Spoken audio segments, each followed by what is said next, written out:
从油轮窜出冒出浓浓黑烟，两艘油轮在阿曼湾疑似遭到鱼雷袭击，震惊国际社会。The international community condemns Iran's assault on the freedom of navigation and the targeting of innocent civilians.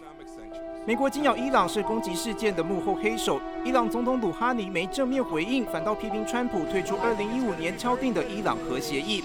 眼看攻击事件就要演变成美伊口水战，联合国秘书长特别出面呼吁展开独立调查。We believe that the truth needs to be clearly established in relation to these attacks. We believe that responsibilities need to be clearly defined. 受到攻击的日本海运企業事發隔天召開記者會，說明初步調查結果。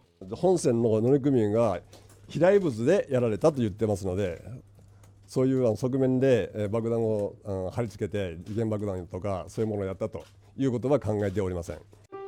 日本否認被魚雷攻擊，但美國國防部公布的無人機監視畫面顯示，伊朗趁夜拆除未爆彈。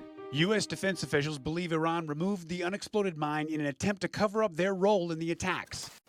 目前联合国已经联络相关国家，并呼吁注意言行，避免冲突持续升高。And as I said to the Security Council, the world cannot afford a major confrontation in the Gulf.